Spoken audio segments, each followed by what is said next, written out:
बच्चों, संत कबीरदास प्राचीन भारत के सबसे प्रसिद्ध कवियों की सूची में सबसे प्रथम स्थान पर आते हैं। उनका जन्म वाराणसी में हुआ। हालांकि इस बात की पुष्टि नहीं की जा सकती, परंतु ऐसा माना जाता है कि उनका जन्म सन 1400 के आसपास हुआ। उन्होंने कभी विधिवत शिक्षा प्राप्त नहीं की, किंतु ज्ञानी और संतों के साथ रहकर कबीर ने दीक्षा और ज्ञान प्राप्त किया। उनका मानना था कि परमात्मा एक है, इसलिए वह हर धर्म की आलोचना और प्रशंसा करते थे। उन्होंने कई कविताएं गाई जो आज के सामाजिक परिदृश्य में भी उतनी ही सटीक है जितनी कि उस समय। बच्चों, मैं हूं पोषण कुमार और आप देख रहे हैं आपका अपना चैनल शिक्षा और साहित्य। यदि अब तक भी इस चैनल को आपने सब्सक्राइब नहीं किया है तो जल्द से जल्द सब्सक्राइब करें। बच्चों, आज हम पढ़ेंगे कबीर की साखी। वैसे साखी शब्द सुनने से आपके मन में प्रश्न उठ रहा होगा कि साखी का मायने क्या है। साखी शब्द साक्षी शब्द का ही तद्भव रूप यानी बदला हुआ रूप है। साक्षी शब्द साक्ष्य से बना है, जिसका अर्थ होता है प्रत्यक्ष ज्ञान, अर्थात जो ज्ञान सबको स्पष्ट दिखाई दे। यह प्रत्यक्ष ज्ञान गुरु द्वारा शिष्य को प्रदान किया जाता है।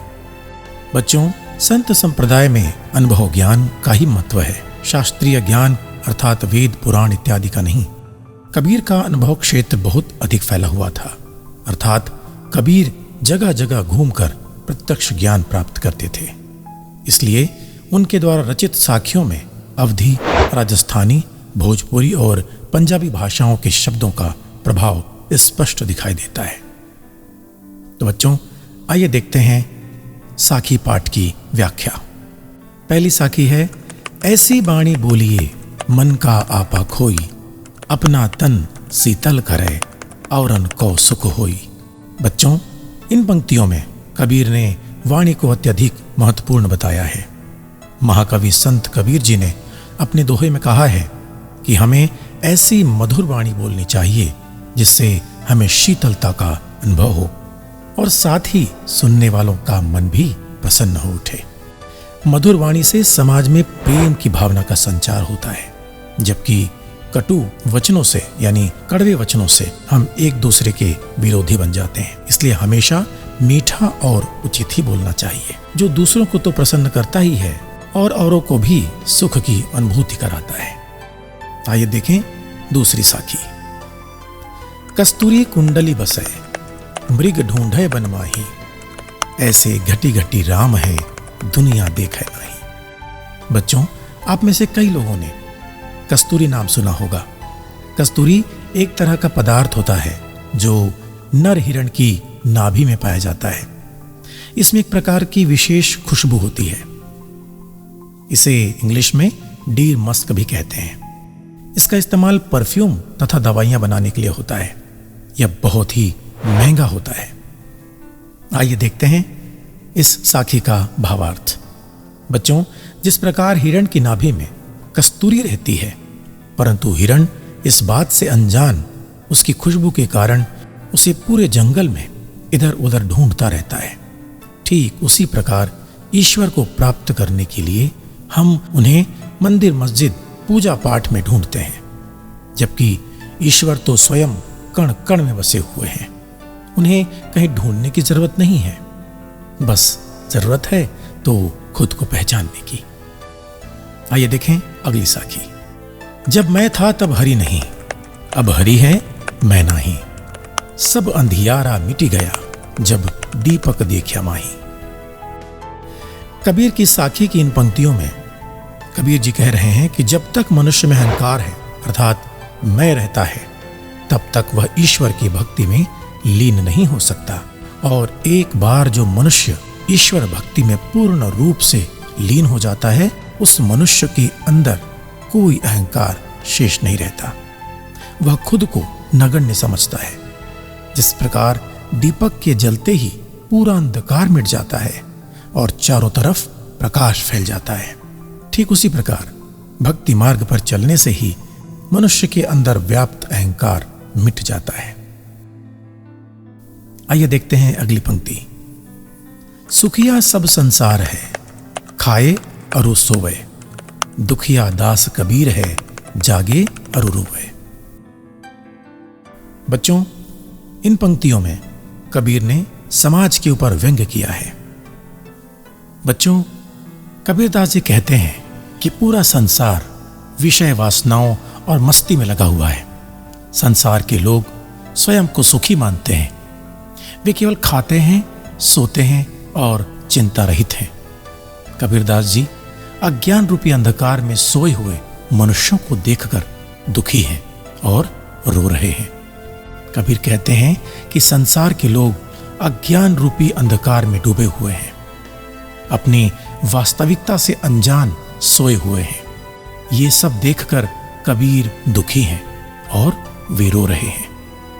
वे प्रभु को पाने की आशा में हमेशा चिंता में जागते रहते हैं। बच्चों, इस साखी में कबीर ने चिंतनशील व्यक्ति के दुख और व्याकुलता का चित्रण किया है। बच्चों, आइए देखते हैं कबीर ने अगली साखी में क्या कहा है। बिरह भुअंगम तन बसै, मंत्र न लागै कोई, राम वियोगी ना जीवै, जीवै तो बौरा हुई। बच्चों, कबीर कहते हैं कि विरह रूपी सांप जिस मनुष्य के शरीर में निवास करता है, उस पर किसी प्रकार के उपाय या मंत्र का प्रभाव नहीं होता। अर्थात ईश्वर के वियोग में मनुष्य जीवित नहीं रह सकता, और अगर रह भी जाता है तो वह पागल हो जाता है, यानी बौरा जाता है। कबीरदास जी कहते हैं कि जब मनुष्य के मन में अपनों के बिछड़ने का गम सांप बनकर निवास करने लगता है, तो उस पर कोई भी मंत्र असर नहीं करता। उसी तरह राम अर्थात ईश्वर के वियोग में मनुष्य जीवित नहीं रह सकता, और यदि वह जीवित रहता भी है तो उसकी स्थिति पागलों जैसी हो जाती है। यहाँ कवि ने वियोग की तुलना सांप से की है तथा ईश्वर वियोगी की दयनीय स्थिति का बहुत ही सुंदर चित्रण किया है। अगली साखी है। निंदक नेड़ा राखिए, आंगणी कुटी बंधाई, बिन साबण पानी बिना, निर्मल करे सुभाई। बच्चों, वैसे ये साखी आप लोगों ने पहले भी पढ़ी है। आइए देखें इसका भावार्थ। कबीरदास जी के अनुसार जो व्यक्ति हमारी निंदा करते हैं, उनसे कभी दूर नहीं भागना चाहिए, बल्कि हमें हमेशा उनके समीप रहना चाहिए। जैसे हम किसी गाय को अपने आंगन में खूंटे से बांध कर रखते हैं, ठीक उसी प्रकार ही हमें निंदा करने वाले व्यक्ति को अपने पास रखने का कोई प्रबंध कर लेना चाहिए, जिससे हम रोज उनसे अपनी बुराइयों के बारे में जान सकें और अपनी गलतियां दोबारा दोहराने से बच सकें। इस प्रकार हम बिना साबुन और पानी के ही खुद को निर्मल बना सकते हैं। कबीरदास जी आगे कहते हैं, पोथी पढ़ी पढ़ी जग मुआ, पंडित भया न कोई, एक अशीर पीव का, पढ़े सुपंडित होई। बच्चों, कबीर के अनुसार सिर्फ मोटी मोटी किताबों को पढ़कर किताबी ज्ञान प्राप्त कर लेने से भी कोई पंडित नहीं बन सकता, अर्थात विद्वान नहीं बन सकता। जबकि ईश्वर भक्ति का एक अक्षर ही पढ़कर लोग पंडित अर्थात विद्वान बन जाते हैं। मतलब किताबी ज्ञान के साथ साथ व्यवहारिक ज्ञान भी होना आवश्यक है, नहीं तो कोई भी व्यक्ति ज्ञानी नहीं बन सकता। आइए आगे देखें। हम घर जालिया आपना, लिया मुराड़ा हाथी, अब घर जालों तास का, जे चले हमारे साथी।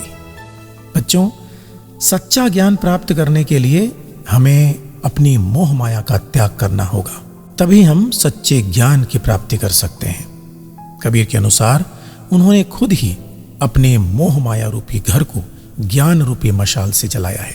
ध्यान दीजिएगा बच्चों, ज्ञान रूपी मशाल से जलाया है। अगर कोई उनके साथ भक्ति की राह पर चलना चाहता है तो कबीर अपनी इस मशाल से अर्थात ज्ञान रूपी मशाल से उसका घर भी रोशन करेंगे। मतलब अपने ज्ञान से उसे मोह माया के बंधन से मुक्त करेंगे। तो बच्चों, ये थी कबीर की साखी। यदि आपने चैनल को अब तक सब्सक्राइब नहीं किया है तो ऐसे बेहतरीन वीडियोस के लिए इस चैनल को सब्सक्राइब जरूर करें। फिर मिलते हैं एक नए वीडियो के साथ।